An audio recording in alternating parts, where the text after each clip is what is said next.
Vous écoutez Les Jongleuses, le podcast où des héroïnes du quotidien partagent avec nous leurs secrets pour jongler entre toutes les facettes de leur vie et de leurs identités. Elles nous racontent aussi comment les balles lancées par la vie façonnent leurs parcours inspirants. Je m'appelle Ruth et je vous souhaite la bienvenue.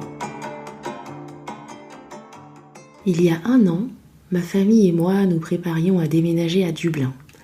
J'allais me lancer dans des études de psychologie pour entamer une reconversion et enfin passer plus de temps avec mes enfants. Mais je n'arrivais pas à me réjouir vraiment. J'avais l'impression d'avoir emporté avec moi les émotions de mon ancienne vie, la sensation d'être débordée, la frustration, l'irritation permanente. Et puis j'ai découvert le podcast Change ma vie et il a vraiment changé ma vie intérieure et la façon dont j'aborde désormais les choses. En l'écoutant, j'ai réussi à mettre des mots sur ce que je ressentais et surtout comprendre comment en sortir, grâce à des outils simples et accessibles qui m'aident réellement à aller mieux quand je les applique. Aujourd'hui, je reçois Clotilde Dussoulier, la créatrice de ce podcast.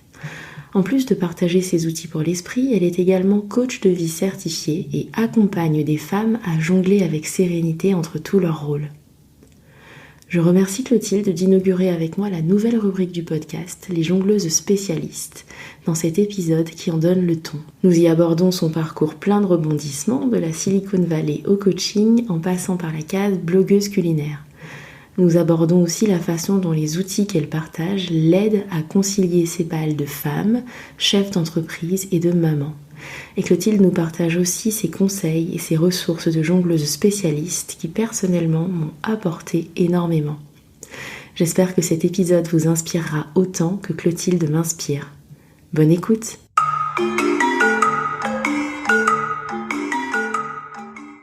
Bonjour Clotilde et bienvenue dans Les Jongleuses. Merci beaucoup, merci de me recevoir. Je suis très contente de t'avoir ici.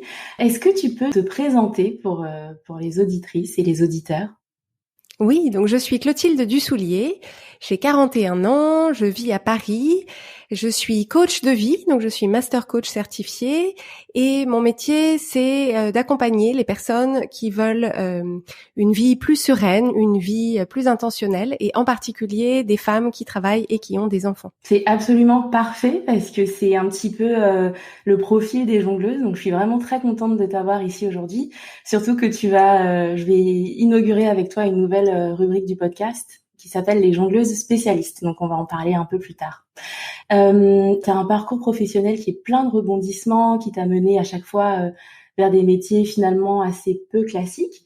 Est-ce que tu peux partager ce parcours avec nous ? Oui, donc moi j'ai une formation d'ingénieur en informatique.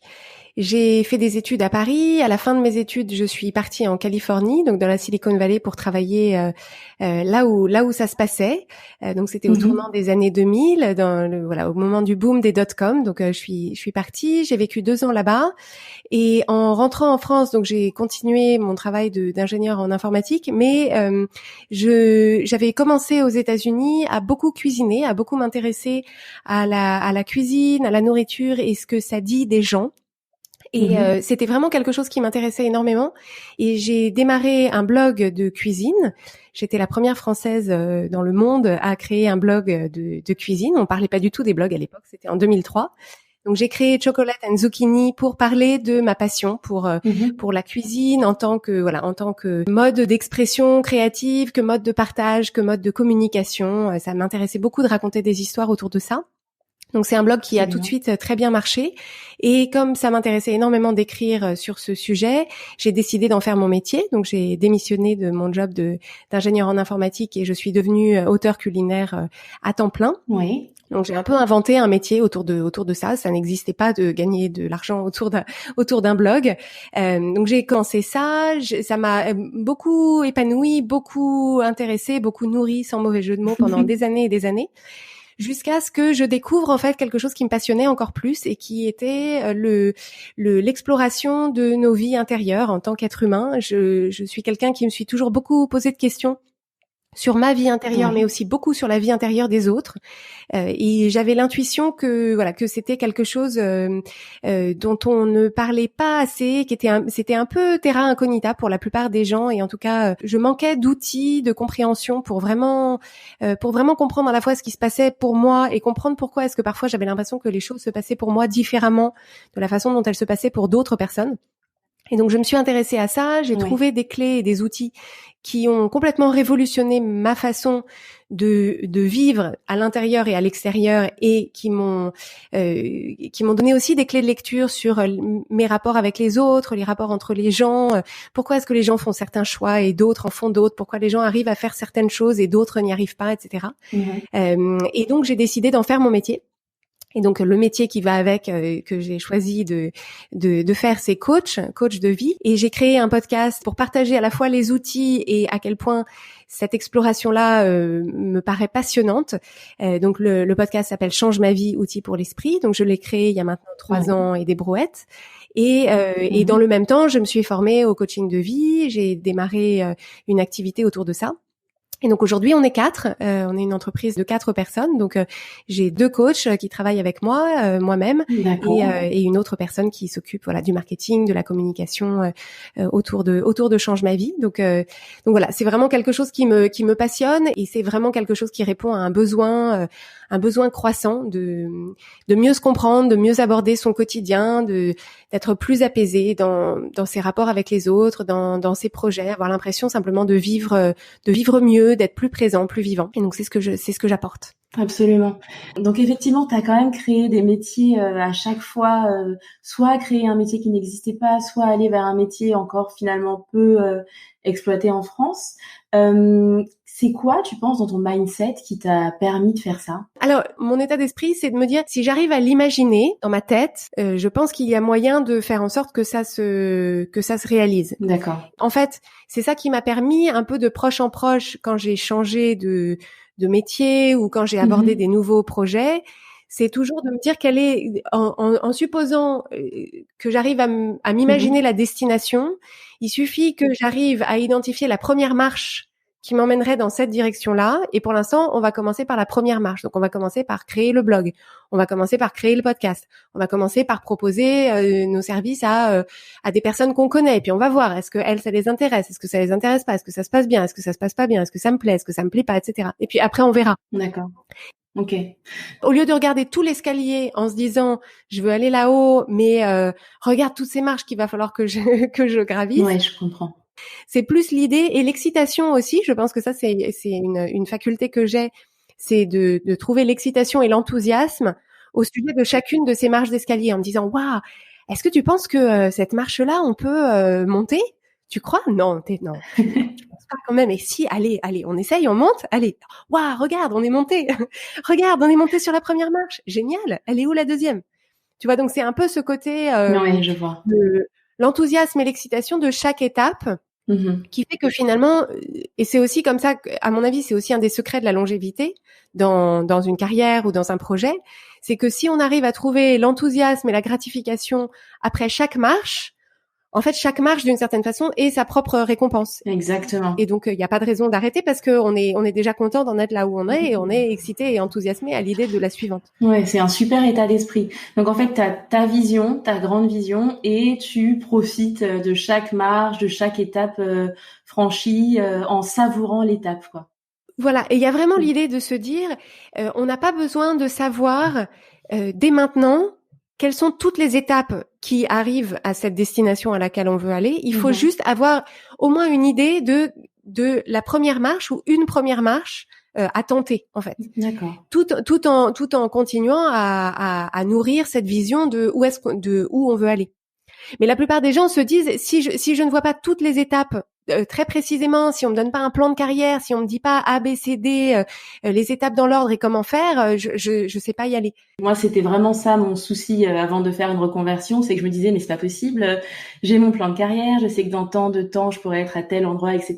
Là, j'ai aucune certitude, aucune garantie. Donc, j'adore vraiment cette façon de voir les choses et je suis contente de l'entendre et de pouvoir la faire entendre aussi à d'autres. Oui.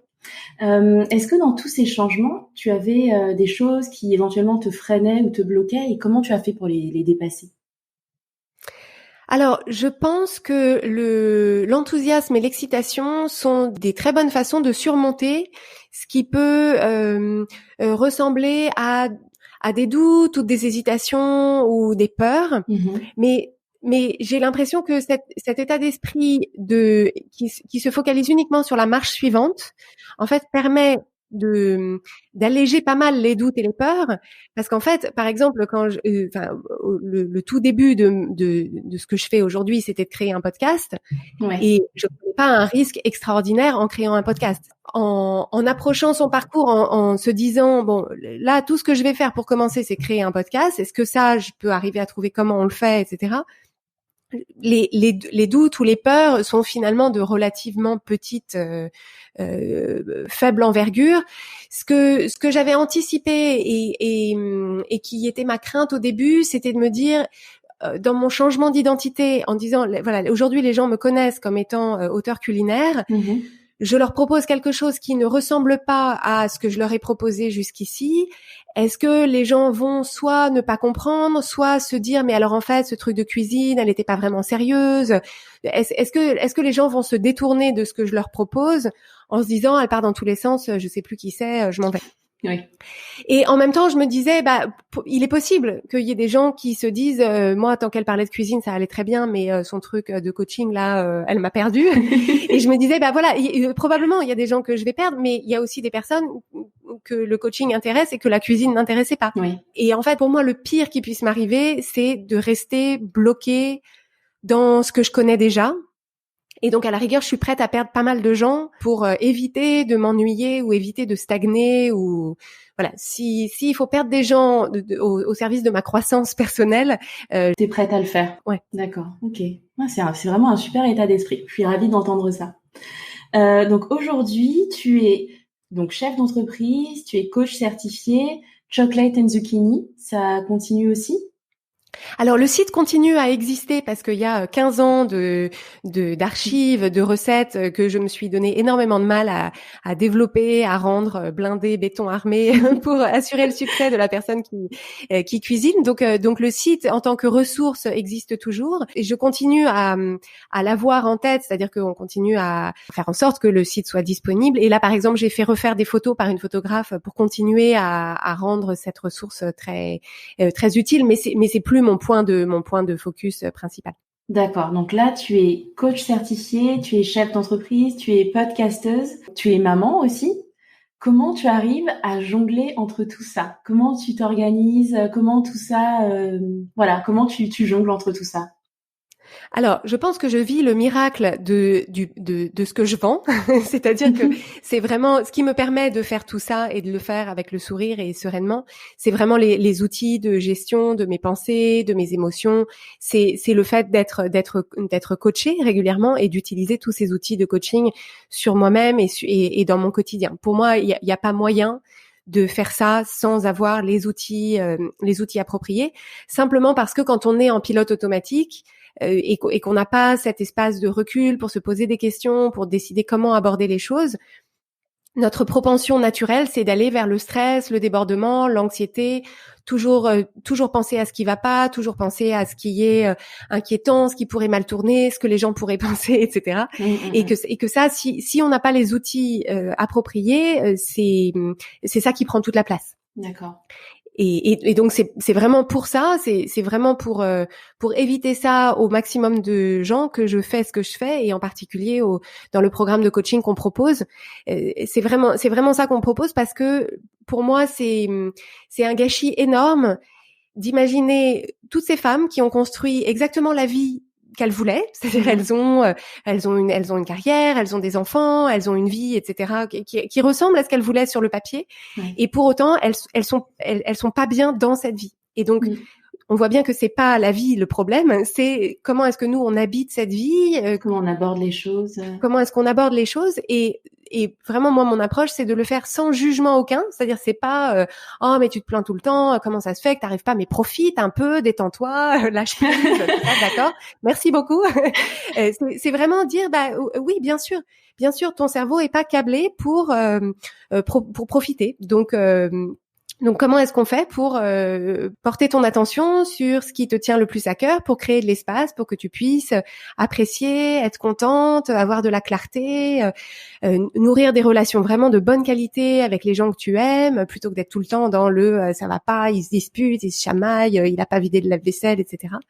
Et ça s'apprend. On aimerait bien que ce soit inné, mais c'est un peu comme quand on a des enfants, on se dit l'allaitement devrait être, ça devrait être parfaitement inné. Et en réalité, bah non, ça s'apprend si on veut le faire et que ce soit fluide. On a besoin d'avoir des outils, de comprendre comment on fonctionne. Oui, moi, j'aime beaucoup cet alignement entre j'applique mes propres outils à moi-même et c'est ça qui me permet de jongler au mieux. Donc pour toi, la clé, c'est vraiment avant tout manager, entre guillemets, ce qui se passe dans notre tête, comment on aborde les choses, et ensuite on arrive à aborder les choses avec plus de sérénité. C'est vraiment ça la clé. C'est ça. En fait, c'est vraiment la clé, c'est d'avoir à l'intérieur de soi cette espèce de cabine de pilotage dans laquelle à tout moment, quand il se passe quelque chose et que ça va pas, on arrive à faire la part des choses entre est-ce que c'est quelque chose d'extérieur qui me convient pas et à ce moment-là, on va changer le truc extérieur, ou est-ce que ça vient de moi et de ma façon de prendre les choses et qu'en réalité, rien d'extérieur n'a besoin de changer, il suffit que moi, je les prenne comme il faut. Dans certains cas, il y a un peu des deux. Ouais. Mais si on n'arrive pas à avoir la clarté entre la répartition intérieure-extérieure, en fait, on passe son temps à en vouloir à la terre entière de pas être comme on voudrait, à être déçu, à se demander, ou alors au contraire à penser que c'est nous le truc qui cloche, qu'on n'y arrive jamais, qu'on n'y arrivera pas, qu'on est moins bien que les autres, etc. Donc en fait, tout ça, c'est des pistes qui sont assez stériles. Et donc moi, ce que je veux apporter aux personnes que j'accompagne, c'est ces outils qui permettent, une fois qu'on les a internalisés, c'est extrêmement simple, c'est-à-dire à tout moment, je sais. Alors attends, est-ce que c'est moi qui dois m'adapter à la situation, ou est-ce qu'il faut que j'adapte la situation à ce qui me plairait mieux? Et en fait, quand on arrive à faire ça de façon fluide, bah on navigue à travers ces journées de façon fluide. D'accord, j'adore. Et c'est des outils que tu appliques aussi à ta balle de maman, à la façon dont tu abordes ta maternité et ta coparentalité? Ah, complètement. C'est-à-dire que c'est des outils qui s'adaptent à absolument tout, mais pour ma part, le fait d'avoir des enfants, ça a vraiment mis le feu aux poudres de la nécessité de changer de mode de fonctionnement. C'est-à-dire qu'en fait, quand j'ai eu mon premier enfant, il a 8 ans maintenant. J'ai deux fils qui ont 5 et 8 ans. Et en fait, je me suis rendu compte de à quel point mon câblage par défaut ne me portait pas du tout à l'expérience de mère que j'avais envie de créer pour moi-même, c'est-à-dire d'être présente, d'être disponible, d'être calme, d'être joyeuse, tout ça. Et en fait, je me suis rendu compte que une fois qu'on mettait la fatigue, effectivement, la confrontation des deux regards des deux parents différents, le fait de devoir faire de la place à cet enfant, de faire de la place, de pas faire que des choses qui sont parfaitement gratifiantes, etc. Tout ça, ça a un peu fait exploser. J'avais un mode de fonctionnement qui fonctionnait à peu près en étant deux adultes indépendants, qui étaient tous les deux à peu près sains et stables. Mais on a jeté un bébé puis deux dans cette machine et moi j'y arrivais plus en fait. J'arrivais plus à retrouver ma place, à me créer de l'espace. J'étais tout le temps un peu à me culpabiliser, à me dire que je faisais pas ce qu'il fallait, que voilà, à chaque fois que j'étais en train de faire un truc, je me disais qu'il aurait fallu que et en plus, c'était activé mon mode par défaut qui est d'essayer de tout contrôler. Donc j'avais des tableaux Excel, je veux dire, c'était vraiment et en fait, je me rendais compte c'est pas dans ce sens-là que je vais trouver l'apaisement. C'est plutôt dans quelque chose de l'ordre de l'ouverture, de l'acceptation, d'arriver à être plutôt dans la spontanéité, dans ça ira très bien, voilà, tout va bien, respire, tout ça, mais ça ne m'était pas du tout naturel. Il a vraiment fallu que j'apprenne. Je trouve que c'est vraiment, t'as vraiment souvent cette sensation de subir, d'avoir la tête sous l'eau, que tu décris très très bien, quoi. C'est ça. Et en plus, je trouve que avant d'avoir des enfants, pour ma part, finalement, les semaines, les mois, les années se passaient en se ressemblant plus ou moins. Mais une fois que on a des enfants, pour ma part, il y avait cette idée, ils ne seront plus jamais aussi petits qu'ils ne le sont aujourd'hui. C'est-à-dire, si je veux profiter des 2 ans, des 2 ans et demi, des 3 ans, des 3 ans et demi de mon fils aîné, en fait, c'est maintenant. C'est-à-dire que le mois prochain ou l'année prochaine, ce sera plus ce même enfant-là. Et je me suis, en fait, j'ai pris l'engagement envers moi-même de me dire, je ne créerai pas la situation dans laquelle, dans 2 ans, 5 ans, 10 ans, je me dirais, je suis passée à côté. Parce que je peux avoir plus d'enfants si je veux, d'une certaine façon. Mais celui-là, il sera, voilà, c'est pas la même chose. Et je me suis dit, c'est maintenant, en fait.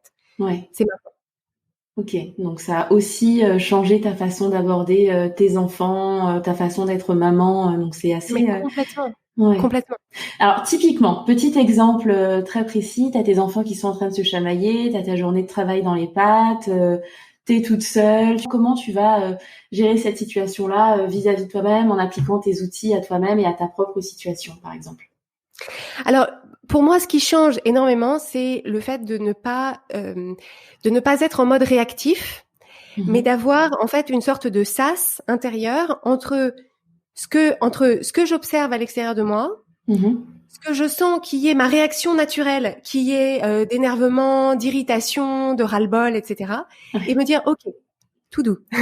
je sens bien, je suis très au contact de cette moutarde qui me monte au nez et l'envie de crier, de dire un truc, d'en prendre un, de le lever du canapé pour juste les séparer, etc.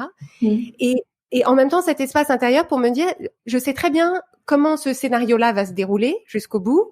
Si c'est ça l'embranchement que je prends, je sais où ça mène. Et là où ça mène, je sais que c'est pas là que j'ai envie de nous emmener. Donc, qu'est-ce qu'on fait pour de quelle façon est-ce que je veux aborder cette situation? Quelle est la ressource intérieure que je veux me donner à moi en premier pour ensuite être présente auprès de mes enfants d'une façon qui me permet de jouer le rôle de parent que j'ai envie de jouer à ce moment-là. Et beaucoup d'espace aussi pour être bienveillante et indulgente envers moi-même, parce que l'idée c'est pas de devenir un robot, l'idée c'est pas d'avoir des standards impossibles. Et donc les fois où j'y arrive pas et où les fois où effectivement j'ai élevé la voix ou de pouvoir se dire ok, dès que c'est possible on redescend des tours, on souffle, on s'excuse, on explique parce que les enfants c'est pas des petits sujets en sucre, ils sont pas. Ils ont de la résilience à condition que le parent qui, par exemple, a perdu son calme ait la capacité au moment où il est redescendu. Moi, je trouve que c'est un excellent exemple à leur donner, de leur dire, écoutez, stop, je fais pause, je me suis emportée. Voilà, c'est pas ça que j'avais envie d'apporter à cette situation. Mais voilà ce qui s'est passé pour moi, voilà pourquoi j'ai réagi comme ça. Et donc, à partir de maintenant, qu'est-ce qu'on fait? Explique-moi, qu'est-ce qui s'est passé, etc. Donc, en fait, vraiment, l'idée, c'est de ne pas avoir une espèce d'exigence de perfection, parce que l'exigence de perfection, on la reçoit déjà suffisamment à l'extérieur de soi pour pas en plus l'internaliser. Donc, c'est juste le fait d'être tout le temps très au contact de sa propre humanité, de sa propre faillibilité, et simplement de se dire, voilà, on va essayer de faire du mieux qu'on peut avec ce qu'on a. Là, je suis fatiguée, je suis stressée, j'en ai marre, ça me gonfle, il m'énerve, qu'est-ce qu'on fait? Ouais. Mais écoute, je trouve ça très chouette que ça puisse s'appliquer aussi bien à toi qu'à tes enfants. Tu conseillerais quels épisodes de ton podcast à des personnes qui auraient envie tu vois, d'aborder ces outils-là du point de vue de la parentalité ou des enfants? J'ai préparé une mini-série de vidéos qui s'appelle Comment garder son calme avec ses enfants, dans lequel je parle de ça, de cette articulation-là, et donc on peut la retrouver sur changemavie.com/garder-son-calme. Donc garder son calme, trait d'union entre les mots.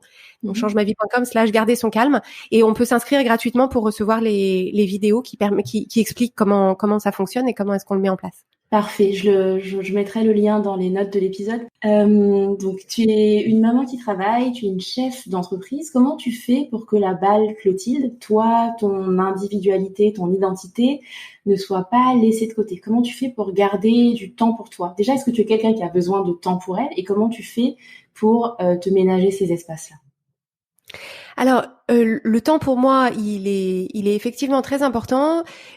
Pour ma part, c'est beaucoup du temps de connexion à moi dont j'ai besoin et du temps de solitude.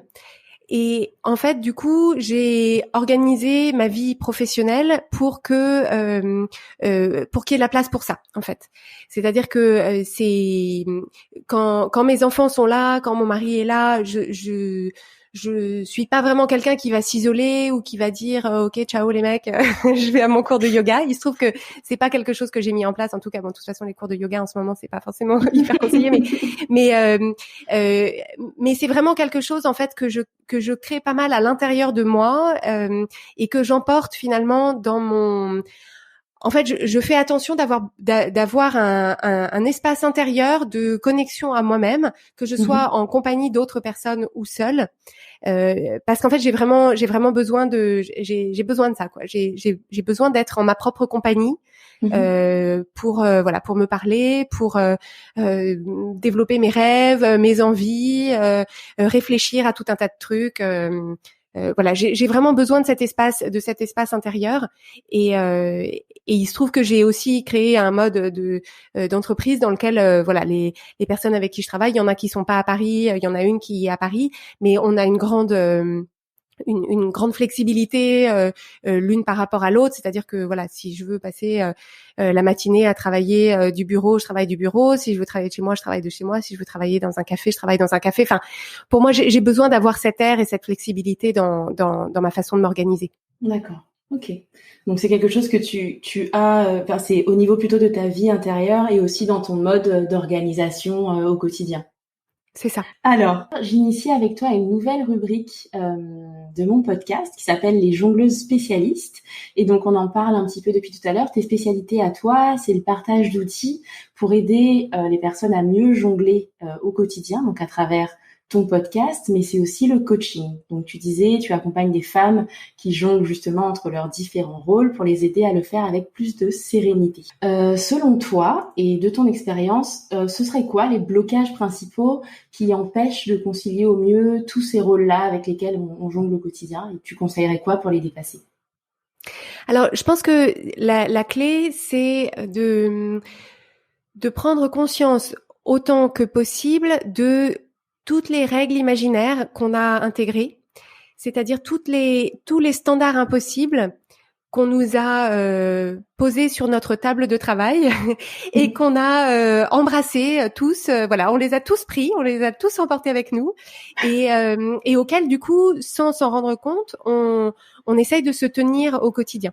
En fait, je pense que on vit dans une société dans laquelle il y a une espèce d'exigence de perfection qui est beaucoup transmise, en particulier aux femmes. Enfin, je pense qu'on reçoit quand même, quand on grandit avec une éducation qu'on donne à une petite fille, on reçoit beaucoup de voilà, il faut être impeccable, il faut être gentille, il faut avoir une carrière, il faut être intelligente, il faut être cultivée, il faut être en même temps une bonne compagne, une bonne épouse, il faut être une bonne mère, il faut être présente, il faut s'occuper de son corps, il faut être mince, il faut être soignée, mais pas trop, etc. Enfin, donc c'est vraiment c'est un vrai corset d'injonctions souvent contradictoires, toujours impossibles. Et en fait, moi je crois beaucoup sur ces questions qui sont en partie systémiques. C'est-à-dire qu'ils sont d'origine systémique, c'est-à-dire qu'on a un problème dans les standards qu'on donne aux femmes, dans les messages qu'on envoie aux femmes, et donc ça, il va falloir les faire évoluer et les changer. Mais cette évolution-là et ces changements-là démarrent à l'intérieur de chacune de nous. Exactement. Tant qu'on a internalisé, à l'âge auquel on arrive, on a internalisé toutes ces règles imaginaires et ces standards impossibles. Et donc, c'est d'abord à l'intérieur de nous qu'il faut les identifier, s'affranchir de ceux qui ne nous sont pas utiles, voire qui nous rendent la vie misérable. Et c'est une fois qu'on s'en est chacune d'entre nous affranchie entre nous et nous qu'on est en mesure d'aider d'autres personnes à s'en affranchir et de faire changer de faire changer le système, de faire changer les sociétés dans lesquelles on travaille, de faire changer la dynamique de nos couples, la dynamique de nos familles, etc. Mais c'est vraiment avant de pouvoir faire changer quoi que ce soit à l'extérieur, il faut commencer par faire l'inventaire de toutes ces injonctions, ces règles imaginaires auxquelles on essaye de se tenir. Et ça, c'est vraiment quelque chose qui se conduit au quotidien, parce qu'en fait, quand on a dit, OK, les règles imaginaires, alors ça paraît un truc, par quel bout je le prends?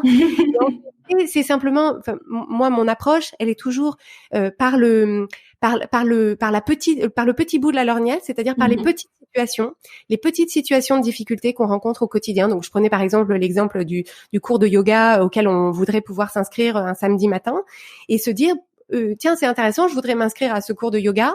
Je m'aperçois que je ne m'inscris pas à ce cours de yoga. J'en ai même pas parlé à mon conjoint ou à la personne avec qui je vis. J'ai même pas demandé si c'était une possibilité, etc. J'ai tout de suite remis un couvercle dessus. Parce que quoi? Parce que je me suis dit, ils vont penser que, on va dire de moi que, si je veux partir le samedi matin, ça veut dire que, voilà les problèmes qu'il va y avoir, voilà la résistance que je vais rencontrer, etc. Et donc en fait, tout ça, c'est ça que je veux dire par des injonctions ou des règles imaginaires qu'on a internalisées. C'est qu'en fait, on a refermé la discussion et la négociation avec nous-mêmes avant même d'en avoir parlé à qui que ce soit. Et en fait, c'est le nombre de situations dans lesquelles ça se passe comme ça est quasiment infini. Et donc, en fait, l'idée, c'est de se proposer, encore une fois, avec douceur, avec compréhension, de se dire, tiens, je suis curieuse. Pourquoi est-ce que ça me paraît impossible de m'inscrire à un cours de yoga le samedi matin? Covid mis à part. Et tiens, qu'est-ce que c'est les barrières que je me mets toute seule? Et est-ce que ces barrières me conviennent? Et à ce moment-là, j'en parle à personne, il n'y a pas de problème. Ou est-ce que j'ai envie d'aller au-devant de l'inconfort, de me dire, bah tiens, je vais demander, si tout le monde est OK, je vais m'inscrire. Et je sais que tous les samedis matins, au moment de préparer mes affaires et au moment de partir, je vais avoir mon cerveau qui me dira, mais attends, mais tu te rends compte, mais machin, et il y a tel enfant qui pleure, et est-ce que tu penses pas que, et il faut lancer une lessive, et etc. Et est-ce que j'ai le droit, en fait? C'est toutes ces règles imaginaires auxquelles on se sent tenu et où on a sans arrêt l'impression que on n'a pas le droit, qu'on n'a pas le droit. Et c'est intéressant de se questionner, est-ce que effectivement on n'a pas le droit? Qui est-ce qui nous a dit qu'on n'avait pas le droit? Et généralement, le doigt se pointe vers nous-mêmes, c'est-à-dire qu'il n'y a que nous, en fait, qui avons dit qu'on n'avait pas le droit. Oui. Et donc ça, cette exploration-là, elle est précieuse et on découvre des choses extrêmement intéressantes sur notre conditionnement, des conditionnements complètement internalisés. Mais la liberté, c'est vraiment, enfin, ça paraît cliché, mais la liberté, elle commence vraiment à l'intérieur. C'est vrai. Non, si, c'est vrai. Et en plus, c'est vrai que ça redonne assez le pouvoir. Et moi, le seul, c'est pas vraiment un bémol. Parce que c'est vrai que on est en évolution constante, mais j'ai l'impression que c'est vraiment constant. C'est-à-dire que les outils que tu proposes, je m'aperçois que quand je les mets en place, quand je les pratique, ça va à peu près. En revanche, il suffit que je lâche pour que ce soit à nouveau le bazar. Donc c'est vrai que j'ai l'impression que c'est assez constant. Est-ce que c'est quelque chose que tu confirmes? Alors c'est exactement pour ça que c'est à ça que sert un accompagnement. C'est-à-dire que le programme qu'on propose, il est en 6 mois. Et en fait, l'idée, c'est de pouvoir s'engager dans une démarche sur une durée suffisamment longue, avec un accompagnement qui soit avec les bonnes méthodologies pour mettre en place ces outils, ces pratiques, pour développer des automatismes et qu'en fait, ça devienne quelque chose qui est intégré. Ça devienne quelque chose qui soit intégré pour pas que ça paraisse être un effort de les mettre en place. C'est-à-dire qu'il y a un effort initial, c'est comme apprendre à faire du vélo. Au début, il faut un effort pour apprendre à faire du vélo, faut tomber, faut se relever, etc. Mais une fois qu'on sait faire du vélo, on sait faire du vélo. Alors après, peut-être que si on fait pas de vélo pendant 15 ans, au moment de remonter sur un vélo, on sera peut-être pas forcément hyper assuré. Mais en fait, l'idée, c'est de vraiment en faire quelque chose qui devienne une seconde nature et forger surtout, en fait, ce qui se passe, c'est qu'il faut forger des circuits de pensée, des automatismes et des réflexes de pensée qui deviennent des nouveaux automatismes, en fait. C'est que on a des automatismes par défaut qui nous emmènent pour certains à un bon endroit, mais pour d'autres à des endroits qui sont pas géniaux. Et donc, en fait, l'idée, c'est d'avoir une méthodologie pour pouvoir forger suffisamment de chemins de pensée et d'automatismes de pensée qui nous amènent dans le bon sens pour qu'ensuite on puisse capitaliser. Et en fait, ce qui se passe, c'est qu'au bout d'un moment, on a suffisamment d'élan, encore une fois, comme le vélo. Au bout d'un moment, voilà, le vélo, faut pédaler assez fort au début pour lancer la machine. Mais après, une fois qu'on a l'élan, une fois qu'on a les victoires, une fois qu'on sent que les choses vont mieux, etc., on en sent les bénéfices. Donc les bénéfices sont galvanisants, donnent envie de continuer, etc. Et c'est aussi pour ça qu'on fait cette démarche. C'est un programme de groupe. C'est parce que justement la dynamique du groupe et l'élan qui est donné par le groupe permet à chacune, dans des moments où peut-être elle a un petit coup de mou, elle est peut-être moins disponible, elle est peut-être plus fatiguée, plus prise par son travail, etc., d'avoir quand même la dynamique du groupe et le travail que chacune fait, etc., qui continue à porter vers l'avant. D'accord. Ok. Alors, j'avais une autre question pour la jongleuse spécialiste que tu es. C'est que j'ai remarqué, tu l'as un peu évoqué tout à l'heure, mais dans les entretiens que j'ai pu faire jusque-là, ou même chez moi, ou même chez des amis, on est beaucoup aux prises avec une sorte de fort sentiment de culpabilité. La sensation, alors après c'est sûrement le pendant de ce que tu décrivais là, de ces règles internalisées là, mais on a l'impression de ne pas être assez présente avec ses enfants, que quand on est à tel endroit, on devrait être à tel autre, qu'on n'est pas. Moi, j'ai souvent cette impression-là de ne pas être au bon endroit, au bon moment. Qu'est-ce que tu conseillerais pour se sortir de cette émotion, un peu polluante en fait? Alors, en fait, pour moi, la culpabilité, elle est complètement, c'est complètement le pendant de toutes ces règles contradictoires et internalisées qu'on a absorbées. C'est-à-dire que si j'ai internalisé l'idée que pour être une bonne mère, voilà les choses qu'il faut que je fasse auprès de mes enfants, et en l'occurrence être 24 heures sur 24 et 7 jours sur 7 disponible dès que quelqu'un a quelque chose à me dire ou un verre de lait à me demander, si c'est ça que j'ai intégré comme règle avec moi-même, dès que je ne suis pas là ou pas disponible ou que j'ai envie d'être sur mon canapé en train de lire, il y a cette règle imaginaire qui va s'élever. Et cette règle imaginaire, elle est très importante parce que comme on vit dans une société et qu'on a en plus ce conditionnement de femme qui est quand même globalement que voilà, on fait le lien social, on est beaucoup dans le service aux autres, dans le fait dans le service et le soin aux autres. On a quand même beaucoup intériorisé que c'était ça que le rôle de la femme, c'était d'être de prendre soin des autres très simplement. Et ce qui est merveilleux par plein d'aspects, mais qui n'est pas la seule chose. Si on aspire à faire autre chose que prendre soin des autres, il va falloir cette place-là, ce rôle-là et ce droit-là, il va falloir qu'on le prenne nous, parce que personne ne viendra nous dire voilà, ça y est, c'est l'heure, c'est ton heure pour toi ma chérie.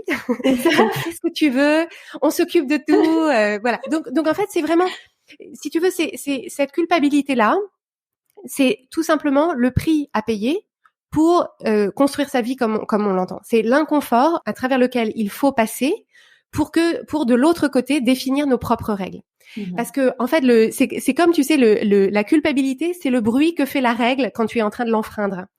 Donc en fait, il faut se dire que à chaque fois que tu ressens de la culpabilité et que tu accueilles cette culpabilité sans te dire ça veut dire que j'ai fait quelque chose de mal, mais ça veut dire que je suis en train d'enfreindre une des règles imaginaires que j'ai internalisées.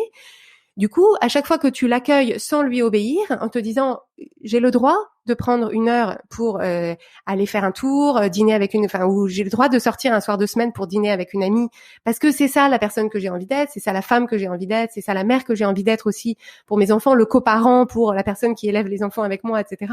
En fait, voilà, la culpabilité, je l'emmène avec moi. Elle dit juste que je fais un choix pour moi. C'est ça. Et en fait, la culpabilité, elle se manifeste moins à force de faire des choix intentionnels et alignés. En fait, la culpabilité, elle finit par se dissoudre. Mais j'aime bien cette idée que tu transmets aussi dans ton podcast, qu'une émotion négative, c'est pas quelque chose, une émotion désagréable, c'est pas quelque chose à fuir en fait. Et j'aime bien le fait que ça te pointe vers quelque chose. Donc c'est ça, c'est toujours un message. Une émotion, c'est vraiment au sens physiologique du terme, c'est simplement un message qu'on reçoit dans notre corps. Et donc la compétence précieuse à acquérir, c'est de savoir accueillir le message, le décoder, en tirer une conclusion et ensuite aborder la suite comme on veut. Alors c'est pas spécialement agréable parce que le message il est parfois pénible à accueillir et à ressentir. Mais la résistance est encore plus pénible. Donc il vaut mieux apprendre à ouvrir tous les télégrammes qu'on nous envoie plutôt que d'avoir la pile de télégrammes qui attend et après ça fait des crises d'angoisse et des crises de panique et de l'anxiété chronique, etc. Donc c'est pas souhaitable non plus.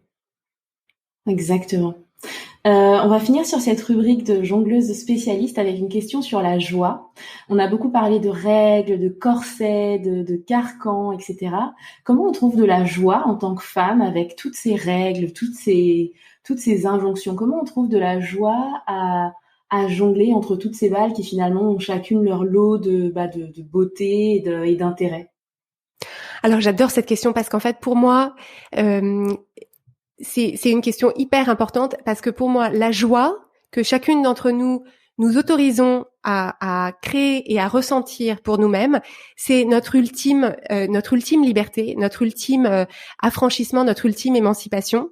C'est le fait, et pour moi ça passe vraiment dans cette idée de présence, mais de reprendre possession de chacune des minutes de notre journée, oui, en se disant, cette minute-là, elle est que à moi, et c'est moi qui choisis ce que je vais en faire.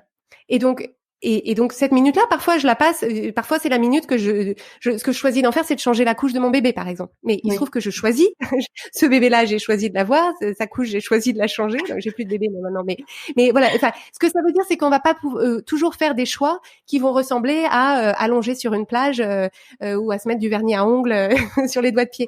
Mais c'est simplement le fait de me dire, chaque minute de ma journée, je sais exactement pourquoi est-ce que je l'ai utilisée de cette façon-là, elle n'est qu'à moi et je suis 100% libre de l'utiliser comme je veux. Et en fait, pour moi, la joie, elle est vraiment dans la présence.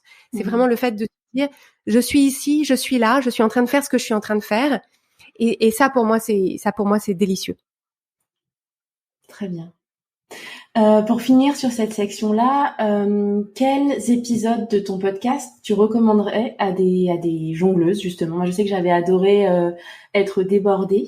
Vous en avez vraiment parlé.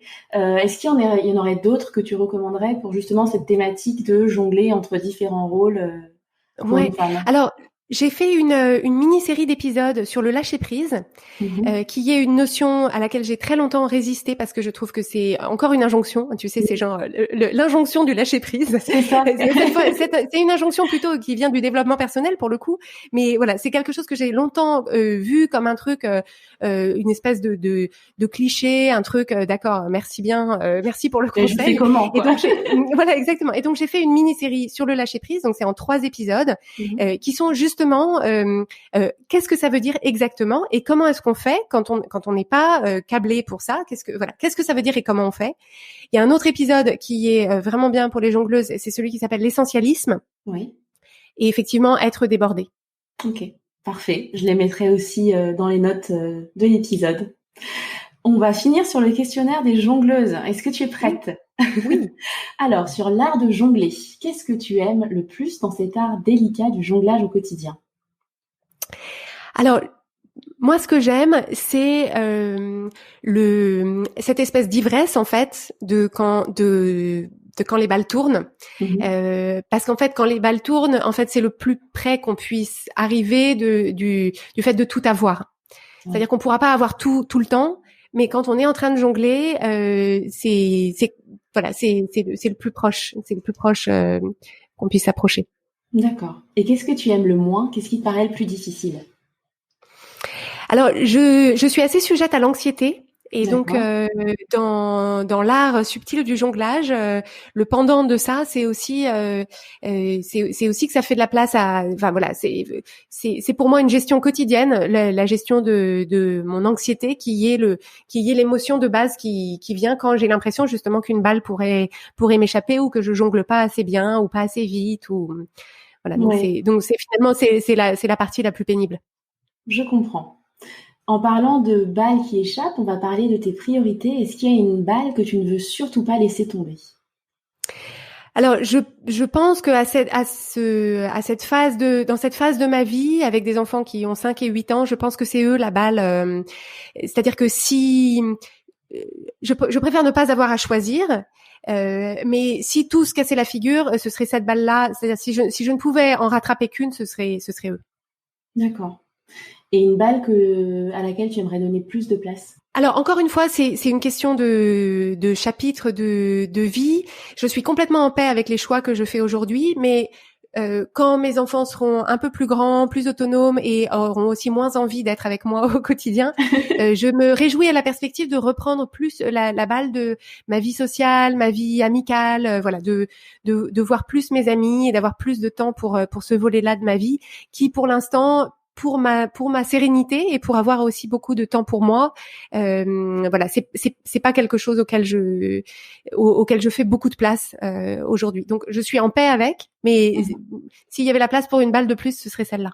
D'accord. Bah, merci beaucoup en tout cas d'introduire la notion de temporalité, parce que c'est vrai que dans le jonglage, on oublie souvent que ce n'est pas statique, c'est-à-dire que les choses peuvent évoluer, les enfants grandissent, les métiers évoluent, donc c'est chouette que tu parles justement de cette notion de temporalité. Et justement, si on joue un peu avec le temps, une de tes balles de jongleuse te permet de voir le futur pour toi ou pour tes proches. Est-ce que tu peux nous dire ce que tu y vois? Alors, j'ai pour Change ma vie des grands projets pour mettre en fait à la portée du plus grand nombre ces outils de coaching qui vraiment ont le pouvoir de changer la vie des gens. Et donc aujourd'hui, on s'est vraiment centré sur les besoins spécifiques des femmes qui travaillent et qui ont des enfants, mais j'ai vraiment à cœur de proposer des accompagnements pour des personnes qui ne rentrent pas dans ce profil-là et qui pourraient en bénéficier. Donc on est en train de travailler là-dessus et voilà, on veut vraiment développer le coaching de vie en France qui pour l'instant c'est pas le réflexe des gens quand ils aspirent à mieux ou à plus ou à plus grand et donc on se donne ça pour mission. C'est sûr, mais c'est intéressant et je trouve que déjà je trouve que le fait d'aller chez le psy, c'est en train de rentrer dans les mœurs, mais là je trouve que c'est un peu l'intermédiaire entre je vais bien, j'ai vraiment besoin d'aide parce que mentalement ça va vraiment pas et ça va mentalement mais j'ai besoin d'aide pour m'aider à jongler, donc je trouve que c'est un super entre deux et c'est chouette que tu veuilles le développer un peu plus. Si on parle toujours de temps, une de tes balles permet d'envoyer un message à la Clotilde du passé. Elle a quel âge et tu lui dis quoi? Alors je pense que j'enverrai un message dans le passé à la Clotilde qui avait 11-12 ans, tu vois, 5e, 4e, 3e, pour lui dire que c'est elle qui a raison. Parce que j'étais une adolescente assez précoce intellectuellement, mais pour le coup pas du tout physiquement. J'avais un an d'avance et donc j'étais en vrai décalage avec les personnes qui m'entouraient, ce qui les intéressait et ce qui m'intéressait. Et j'ai déployé beaucoup d'énergie à essayer comme font les adolescents, à essayer d'aplanir, de briller moins fort pour être plus plus rentré dans le rang et dans ce qui était acceptable et normal, tout ça. Et donc je lui dirais pas de faire autre chose parce que je pense que c'est ça c'est ça qu'on a besoin de faire socialement quand on est adolescent, mais de lui dire à l'intérieur de toi tu sais ce que tu es, tu sais ce que tu as apporté, tu sais que tu es différente de ces gens, mais voilà, c'est pas qu'il y a un truc qui cloche, c'est juste que t'es pas tout à fait comme les autres. D'accord. On va finir maintenant sur une ou plusieurs personnalités qui t'inspirent. Est-ce que tu peux partager avec nous un ou plusieurs noms qui t'inspirent et nous dire ce qui t'inspire chez cette personne? Ouais. Alors en ce moment, je suis avec beaucoup d'intérêt une femme américaine qui s'appelle Rachel Rodgers, qui est business coach et son podcast s'appelle Hello Seven, comme Seven Figures, donc un chiffre d'affaires à sept chiffres. Voilà. Et donc je suis son podcast depuis quelques années maintenant. Et là, elle a vraiment pris sa place aux États-Unis. À la suite du meurtre de George Floyd et de tout ce qui s'est dit et ce qui se raconte autour de ces sujets-là, et je la trouve elle a une authenticité, une force, un point de vue, enfin vraiment c'est le mot anglais que j'aime beaucoup, c'est unapologetic, donc quelqu'un qui ne s'excuse pas. Exactement. Et je regrette qu'on n'ait pas d'adjectif pour le dire en français parce que c'est vraiment ce à quoi j'aspire personnellement. Et je la trouve extraordinaire. Elle est très très inspirante pour moi. Je l'aime beaucoup aussi. C'est rigolo que t'en parles parce que moi aussi j'ai découverte au moment malheureusement de la mort de George Floyd et je l'adore. Elle prend de la place, comme tu dis, elle s'excuse pas d'être là. Son rire, son physique, je l'adore. Donc c'est vraiment chouette que t'en parles. Ouais. Et je pense elle joue. Alors ça fait longtemps qu'elle apporte beaucoup de choses aux personnes qui sont dans sa sphère d'influence. Mais là, elle est à un tournant en termes de. Enfin voilà, ça devient. Elle est sur un truc de croissance exponentielle de son message, de la portée de son message, et je suis très très contente pour elle que ce soit son moment. Parfait. Je te remercie beaucoup Clotilde d'avoir pris le temps. C'était très enrichissant d'échanger avec toi. Merci beaucoup. Merci de m'avoir accueillie. Avec plaisir. À bientôt. J'espère que cet épisode vous a plu. Vous pourrez le retrouver sur le site internet www.lesjongleuses.com Vous pourrez y retrouver les liens vers les épisodes ressources cités par Clotilde ainsi que vers son blog culinaire Chocolate and Zucchini. Si vous souhaitez soutenir le podcast et contribuer à faire entendre ces récits de femmes inspirantes, vous pouvez laisser un commentaire 5 étoiles sur Apple Podcast et rejoindre la communauté sur Instagram ou Facebook. À dans 2 semaines!